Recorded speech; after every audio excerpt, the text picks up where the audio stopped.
So normally I start these ranking videos by showing some highlights, talking about the position we're going to cover. However, I'm going to do things a little different today because I just want to come out and state that this might be one of the deepest offensive interior classes I have ever gone over. And I'm going to talk about 10 prospects today, and I'm going to leave a lot of good names off the list. So go ahead, let me know who are some of your favorite offensive interior prospects from this class in the comment section below. But without further ado, here are my top 10 offensive interior prospects in the 2024 NFL class. Starting with number 10, Tanor Bortolini out of Wisconsin. Coming in at 6'4", 303 pounds, just edging out Cedric Van Pran, because I think Bortolini is a little bit better of an athlete and a bit stronger of an athlete. But I wasn't that high on Bortolini coming into the offseason draft process. Like, I think I had him in like the 4th, 5th round area. And then he gets to the Senior Bowl, and his day one was utter dog water. It was bad. But he rebounded exceptionally well. Came into day two, had a really solid day, just had a great remainder of the week there in Mobile. Then he goes to the combine and has just utterly ludicrous testing. Like, the guy is a very quick, very flexible athlete who also packs some strength into his frame. Now, he does have some experience all over the offensive line over the last 3 years at Wisconsin. He spent time at right tackle, both guard spots, and this past year he played the whole year at center. But because of his lack of length, he's probably going to be stuck as a center-only prospect, which is fine. Honestly, having more versatility might hurt these prospects in the long run. I think it was Taylor Lewan talking about, man, people, you show a little bit of versatility and suddenly they're putting you in positions where you get paid a little bit less. So maybe that'll work out for him, maybe. But I love this dude as an athlete. He moves exceptionally well, has quick feet, and typically with those type of guys, you're going to worry about, okay, they're really good athletes, whether it's vertically and horizontally. What is their play strength like? And Bortolini actually has fairly solid play strength. He really, really does. And he combines that, especially in the passing game. He uses a wide base, has quick hands, quick feet, and even if he does have to concede some ground, he does a good job of reestablishing that anchor. So I really, really like that about him. And when his hands are able to hit home, like, they pack a punch. They really do. He's got a little bit of pop behind him. He's a bit of a mauler, and a lot of that's because of his lack of length. He's not always going to win at the point of attack. And there are times you'll see where he kind of struggles to mirror defenders. A lot of it's on like twists and stunts and whatnot, having to like, and I think more so of that is just overall play recognition and whatnot. But I think the biggest concern I have with him is the hand placement. Like, he just attacks with wide hands, and you just want to get those hands inside, because when you attack with wide hands, you're basically saying, here's my pads, here's my strike zone, come up and get under them. And then when those players are getting by you, then it just opens you up to a tendency to hook and hold. He had 10 penalties over the last 2 seasons. So that's something I really want to see him improve upon going into the NFL. And I mean, at the end of the day, after the combine, I was like, yeah, this is a day 2 guy. Like, I honestly can't see him getting out of day 2. Currently 92nd on my big board. So it fully possibly can slip to the 4th round, but I expect him to be, if he makes it to the 4th round, him to be one of the first names to come off the board. At number 9, I have Dominick Puni out of Kansas, coming in at 6'5", 313 pounds, and he has had a very interesting journey because he started his career at Central Missouri, played 4 years there where he was playing left tackle, and then he goes to Kansas, moves to guard, which is probably where he's going to play in the NFL, and then moves to left tackle this year, ends up being a first-team All-Big 12, and it's not like he doesn't have the size or the length to play tackle. Honestly, I think it's just he's a better athlete inside than he is outside. Like a lot of his inconsistencies, he just feels like he struggles to block out in space, and that's where a lot of his struggling to maintain blocks comes from, and I think you can mitigate that by just moving him to the interior. However, he does need to play a lot with a lot more bend. He'll be playing a little bit too tall, and he just gives up that leverage. If you're just standing up, you're gonna instantly give up leverage, and it's gonna hurt your anchor. And there's numerous cases of that where he just kind of gets walked back. But I do think he has the flexibility to get better at sinking his hips and such. But why he has been such like a highly regarded, talked about prospect, especially entering Mobile, is because he brings that good size. He plays with really good upper body strength. Like, again, sometimes when guys have a little bit light anchors, it doesn't stem from a lack of play strength. A lot of that could be just their leverage. Some of that could be maybe they're a little light in the pants. They don't know how to, like, so to speak, drop sand in the pants and just set that. Like, there's a lot of variables that can go into that, but I think he has the play strength. I'm not too worried about that. Overall, his footwork, I feel like, has improved over the last 2 years. When you go back to his tape at guard there at Kansas, you'd be like, okay, feels like a work in progress. Looked much better, and honestly probably was helped out by that he was playing tackle this past season. Sometimes the hand placement isn't always ideal. Like, I just got done talking about wide hands with Tanor Bortolini and some of the troubles that can arise when you do attack with wide hands. But all in all, like, I like the leg drive. I like that he has experience at both guard and tackle. But he even, like, on day 2 of the Senior Bowl, he was playing some snaps at center. And I was like, oh man, I think this guy could maybe cut it as a center. Like, I fully believe he's an interior player, but I think he could have that type of versatility. It's kind of why I comp him to like an Austin Corbett, who has had the versatility to play both guard and center in the NFL, obviously when healthy and whatnot. But all in all, man, Puni, good prospect. Got him at 85 on my big board. Listen, I know you love the NFL draft as much as I do, and you're going to want a nice hefty watch list of players during this college football season. Well, go ahead, check out my draft guide. You can purchase it for only $30 by Venmoing or PayPaling me. Links in the description. It's a one-time payment, and you get it for this whole draft cycle and forever and always. Technically, it's a Google spreadsheet, so send me your email when you send the payment. I'll get you hooked up. You will see my current prospect rankings and big board, my full evals, and guess what? It updates throughout the whole draft cycle. So it's a great purchase, and it's a great way to support the channel. At number 8, I have Beaux Limmer out of Arkansas, coming in at 6'5", 302 pounds. And coming into the season, I was actually a huge Beaux Limmer fan. I think he was offensive interior 2 on my board. And this year was basically his first year starting at center. He was a guard for Arkansas in 2022 outside of the bowl game where he moved to center. And then this year he was full-time center.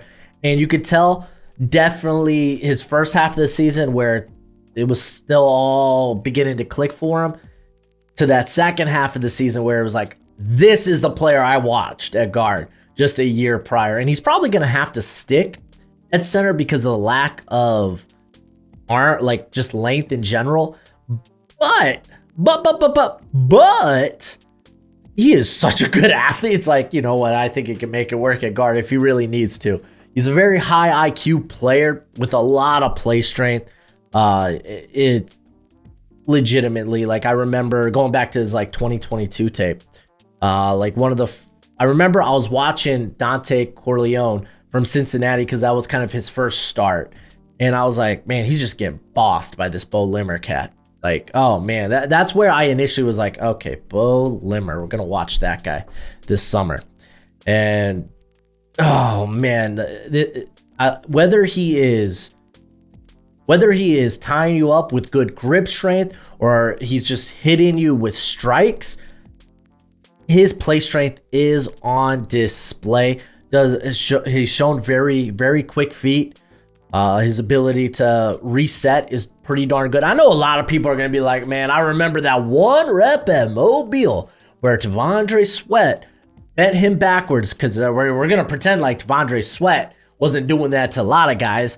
And I mean, these are one-on-ones. It's just pure play strength at that point. But like, if you go to look at some of his other reps against Sweat, I think he did a good job. Like sometimes in those instances, you just got to die a slow death.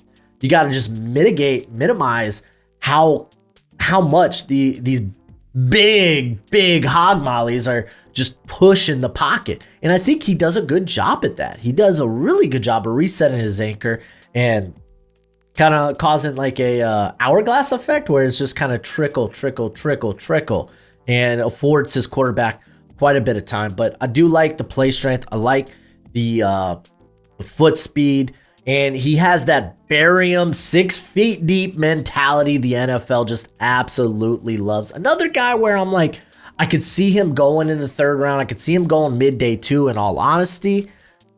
But I could also see him being like an early 4th round pick.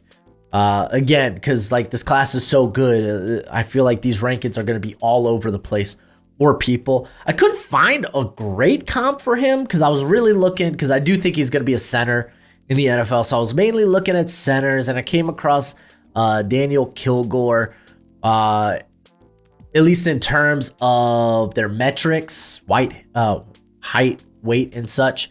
And I was like, man, he's just so much more explosive. Like, who's a more explosive Daniel Kilgore? And I just couldn't figure one out. So I just essentially put Gear 5, Daniel Kilgore. Is it a One Piece reference? Kind of. Or you could think of, Cars, if that makes you feel any better. I'm more of an anime guy. If you're more of a car guy, just think of Gear 5, Daniel Kilgore.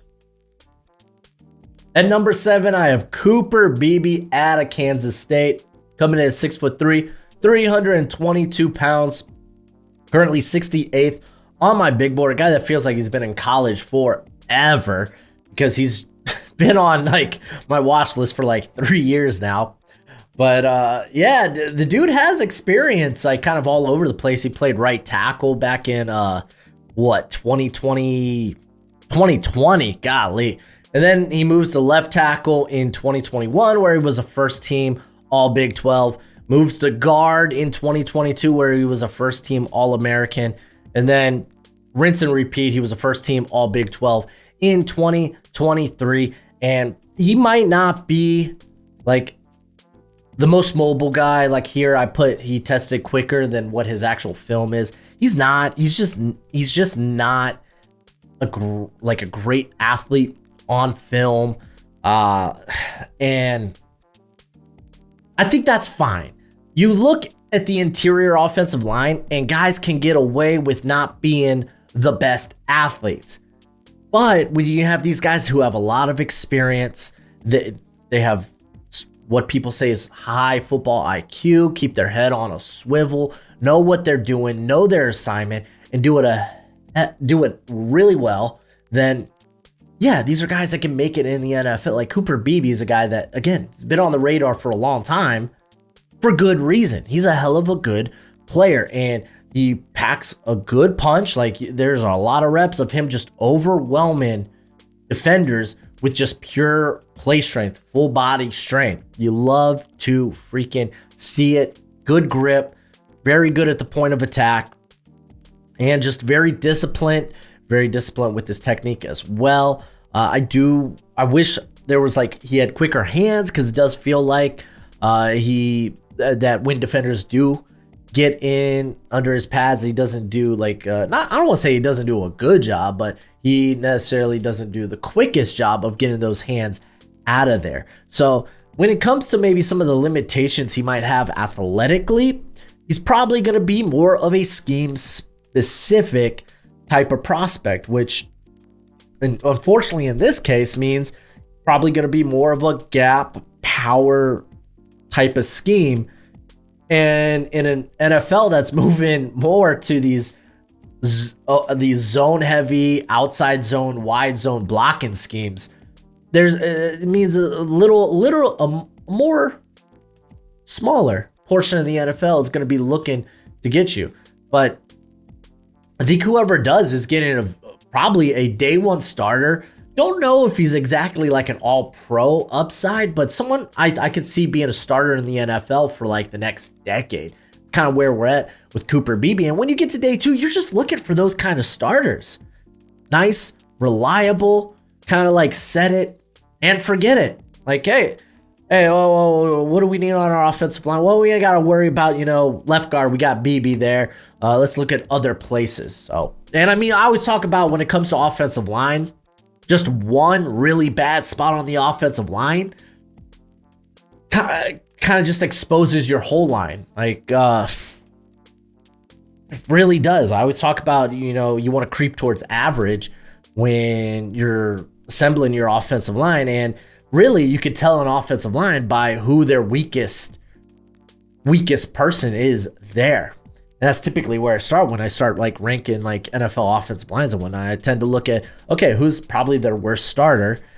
Probably will tell me how good this offensive line is. And if BB is your worst starter, then you're going to feel pretty darn good about your offensive line. At number 6, I have Christian Mahogany out of Boston College, coming in at 6'3", 314 pounds. And Mahogany was honestly someone that probably could have gone in the 2023 draft. It was just, unfortunately, he tore his ACL prior to the 2022 season. So he decided to come back for one more year and remind us what type of player and prospect he will be, because he's a hella good. Started 12 games at right guard for Boston College and was a first team all ACC. Now, he does have experience at the left guard position, so I'm not too worried about where you might want to play him. I'm not. Dude has an exceptionally strong build, packs a lot of power into his hands, and honestly, I really like him probably in more like vertical type of blocking schemes when it comes to like his ability to kind of like combo block, chip and climb, stuff like that. I really like that for Mahogany. The dude is just absolute mauler, does have that NFL mentality where it's like, hey, I'm gonna go ahead and bury this guy. Again, like when it comes to the NFL, I'm constantly looking for that. Who are those guys that kind of play with that edge? Because the NFL are just suckers for those guys, a la Trevor Pettit. Doesn't always work, but in this case, I think it will, because Mahogany's freaking hella good. Very quick out of his stance, gets out very like, would I say explosively? I think I would. He's got some good explosiveness coming out of his stance, and again, plays with strong hands. And I mean, if anything, he's been talked about as a very high character individual. He received a lot of praise from former Boston College head coach, now Green Bay Packers defensive coordinator, Jeff Hafley. Kind of compared him to another guy in Boston College who ended up going in the first round, Zion Johnson, where he was just like, man, the work ethic, the character, he said he would put him on par with Zion Johnson. So you kind of like that. You like that a lot. But does that mean he's the perfect prospect? No, it doesn't. Because he is a little bit awkward out of his stance, because he's kind of hunched over and whatnot. And he isn't like the most flexible guy in the world. But again, athleticism, flexibility, some of that matters a little bit less on the interior, so I'm not too worried about that. The feet, a little bit slower than you would like. His hands and pass pro kind of hang a little bit. But at the end of the day, you're working with a guy who's got a thick frame. He's hard to get around, and he's going to be really nasty in the run game. So at the end of the day, I'm just like, yeah, give me that guy. At number 5, I have Christian Haynes out of Connecticut, coming in at 6'3", 217 pounds. And I'm just here confirming that he's 6'3", because I know sometimes he's 6'2". I know, I get it. On my driver's license, I'm like, I'm 5'11". Sometimes I'm 5'8". I'm gonna be honest, but this is one of my favorite prospects in the class. He came into the year as my guy. I really liked him last year. He was a top 75 prospect for me in the 2023 class before he decided to return. And again, now he's even higher. I got him as a top 50 prospect, as he's 47 currently on my big board. But this is a guy with a lot, and I mean a lot, of starting experience. He has played from 2019 at right guard, started for the Huskies. That's a hell of a long time. We're talking about 2019. Nobody talks about 2020. They didn't play. But 2021, you got 2022, 2023. So he's got legitimately 4 years of starting experience, 12 games at least all of those years. So you love the experience he brings to the table, but he's also a very smooth mover. And I'm kind of curious what his 3-cone and 20-yard shuttle will be, but I don't think it'll matter much. Again, you go back to the film, and you're like, yeah, nah, I like how this guy moves. There's little wasted movement from him, whether it's both his hands and his footwork. And this is a guy whose technique, even going back to 2023, was like, okay, it slowly got him better each and every year. And then this year, it was like, there it is. There it is. He has finally gotten to that point where it's like, yeah, no, he is a legitimate prospect. Again, that's why he's in my top 50 currently. Quick out of the stance, stocky build, strong hands, good anchor. Anchor was kind of on display there at the Senior Bowl where he did a good job. Even did some snaps at center, though I think he's probably a guard. But if you needed to or if you wanted to, you can move him to center, though I think that's probably a bit more of a work in progress. And the dude plays with a nasty nature, man. He comes in and he can hit like a brick in the run game, especially in motion or in movement. And he hits with pretty darn precise hands. But, however, sometimes does play a little bit too tall. Does. And it's like, wow, you're at like 6'2", 6'3", and you kind of struggle with playing with high pads? The hell's up with that, bro? So hopefully that's something that could get better. Again, that kind of only happens really in pass pro. And I mean, there's still some awkwardness when playing in pass protection, but it hasn't really come at his detriment. Like really his only down year the last 2 seasons have been the NC State game, both years. So like this is a guy that again has put on very good, very quality tape. Not a people mover, and sometimes when in motion, when in movement, can play a little bit off balance. But I mean, I'm comping this guy to Kevin Dotson, someone who I really liked coming out of Louisiana. Had a really good rookie year for the Steelers, and then I don't know, some things just weren't working there, and he ends up getting traded to the Rams and just puts on a show, gets a big contract this season. I think honestly, Christian Haynes, he's kind of built for today's modern offenses. At number 4, I have Zach Frazier out of West Virginia. Mountain Mama. But coming in at 6'3", 313 pounds. And in all honesty, like when it came to strength, I just wanted to put, he's a good player. Just a good player. He has that NFL mentality as a blocker, and he's just tough as nails. Really feels like one of those like lunch pail guys. Oh, it's time to clock into work. Gives it his best go. Have really nothing to complain about when it comes to his work ethic or what, like just how he plays on the field. And he comes in, clocks off, and he's like, all right, cool. And then go to sleep, wake up, back to business. But y'all would probably get mad if I just put just good player. So some of the things I really like about when it comes to Frazier is he's a former wrestler, so shouldn't be surprising that he uses his hands really well. He plays low, he plays strong, good anchor, high IQ player who, in all honesty, didn't play guard for West Virginia. Well, I mean, he played, I think, back in maybe his freshman year at guard. That was like 3 years ago.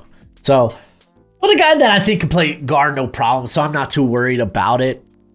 Great grip strength. If you get tied up with him, you're going to be stuck dancing with him for the whole rep there. Does a good job out in space, but I'm not going to pretend like he's this really good athlete, because he's not. He just kind of lacks high-end athletic ability, which, again, you're playing at the interior. Maybe that matters a little bit less. Sometimes longer defenders will be able to get up under his pads. Sometimes he just kind of stops his feet on initial contact, which I don't love. If you're familiar with the channel, you know I love guys who keep moving their feet through contact regardless of position. So some of the things I'm like, on top of that, he's coming off of a broken leg, which let's talk about that for a freaking second.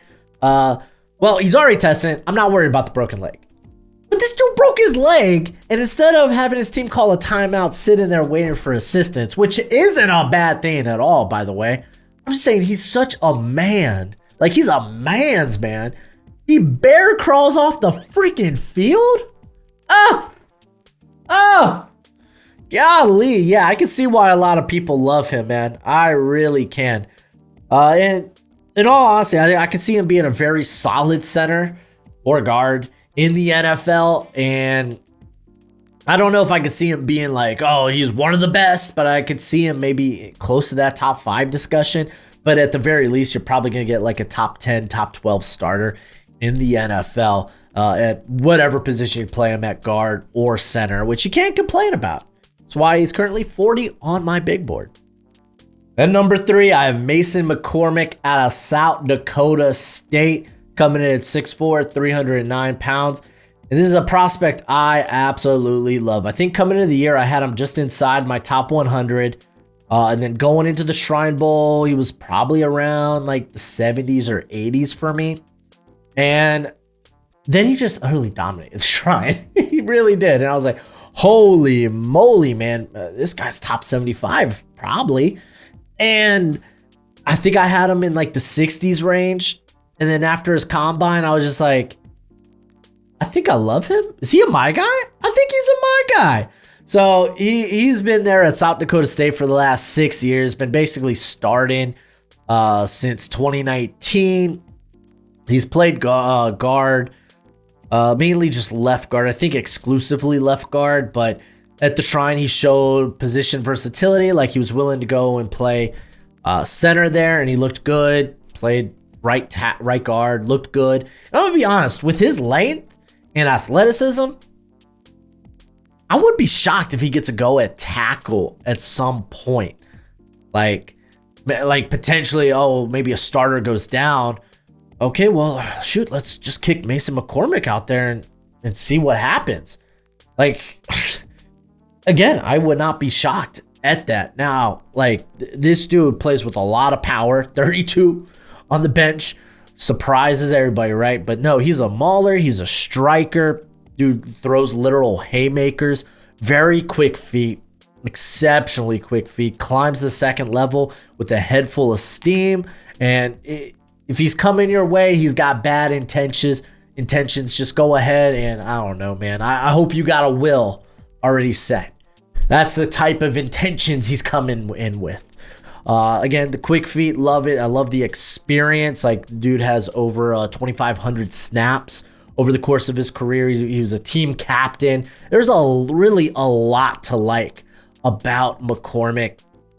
However, does play a little tall at some points, so he does kind of sacrifice leverage at that juncture. He definitely looks much better working vertical than horizontally. I don't think that keeps him from working like an outside zone or a wide zone blocking scheme. I think a lot of it is just kind of more comfortability with him because athletically he can do that. So we'll go ahead and see. Hand placement could use a little bit of work. We'll see if that's something he could kind of work on, because there are a lot of times where I just see him kind of whiff on some of these strikes.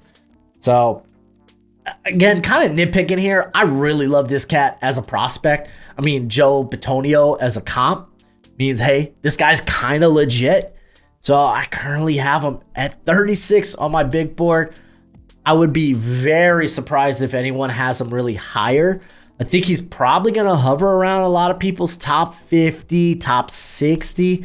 But if you see someone that has him inside the top 40, you let me know, because I'll be intrigued. At number 2, I have Graham Barton out of Duke, coming in at 6'5", 311 pounds. On a side note, official pro day times came in for Barton. His 40 time was a little bit slower. Fun fact, it's still in the green. It's still in the higher percentile. And his 3-cone was, matter of fact, better than what I have listed here. So you gotta love it. You gotta love it. But I don't have time to change the overlay. Just know those numbers, even though they're going to be a little bit different, they're still in the green. They're still in the green. And Barton's a guy that I just keep moving up my big board, where I was like, initially, I'm like, yeah, I like him as an early second, maybe even someone who could sneak into the first round. And now I'm like, man, he's a first rounder. Like, I could see myself, I see myself in mocks taking him as early as like pick 21 to my Miami Dolphins. And I'm still probably not as high as some guys like Dane Brugler, Trevor Sikkema, but he's inside my top 28. I got a first round grade on him. And big reason why, you love the versatility. He came in he was recruited as a guard, ended up playing center his freshman year at Duke, and then they moved him to left tackle, and he's been the starter there for the last 3 years. He's been a first-team All-ACC the last 2 years. He's a hella good, but because of the lack of length, I feel like he's probably just going to end up moving to the interior. On top of that, like probably where he loses most is on inside moves, and you kind of mitigate that when you have, well, players to both sides of you. So I think he's a candidate to move to guard or center, and honestly, I think he could do both. No problems asked. He's a great athlete, fires out of his stance, really good on the move. And when he is on the move, another guy that has that nasty NFL mentality as a run blocker. He's looking to hit you with bad intentions. He has quick hands, very strong grip, does a good job of setting his anchor and being able to reestablish his anchor and reset it if he needs to. And I mean, at the end of the day, we're talking about a really, really solid, really good prospect here. If I'm going to kind of nitpick things with him, it's like sometimes the play strength dips after initial contact. Sometimes he overextends as a lead blocker and can get a little bit off balance. But I mean, again, like some of this is kind of few and far between. I did notice this year his penalties were pretty high. A lot of that is, I love the grip strength, but sometimes he just holds on for a little too long when he's starting to lose the rep. So I would like to see that come down. He had 7 penalties this past season, so I don't love it, but I think he is probably, I don't want to say I love him like a lot more than Mason McCormick. I mean, they're only separated by 8 spots, but I think it's pretty clear cut who are the top 2 interior prospects in this class. I think that's the best way to phrase it.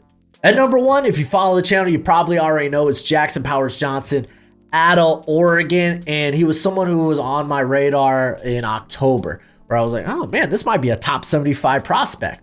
And then shortly after that, I started including him at the back end of first round mocks. And here we are now. I'm like, I'd take this guy in the top 20. And I don't love centers like that. Like the last center I thought was a top 20 prospect was Tyler Linderbaum.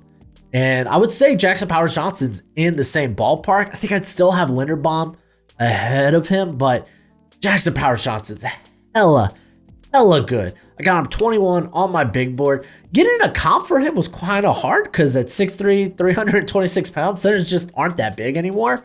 And even Eric Wood, who was like 310, it was hard finding a good comp, and I'm not necessarily in love with the Eric Wood comp. I don't know. Let me know if you got a comp for Tyler Linder or for a Jackson Powers Johnson. Go ahead, drop it in the comment section below. But JPJ is a grown man. He is a grown man. He will move guys at his whim. He is strong. He will displace 300-pound defenders. Dude just has sheer strength. I just love that. He plays with his nasty mean streak. If you saw him at the one-on-ones at the Senior Bowl, you saw a guy that was just unstoppable. He was an impenetrable wall. You just stinking love it, man. He fires out of his stance pretty darn quickly, plays with a good pad level, does a nice job maybe on combo blocks, does a good job of, I wouldn't say he's got like the quickest feet. Like that's just not his game. That's just not him.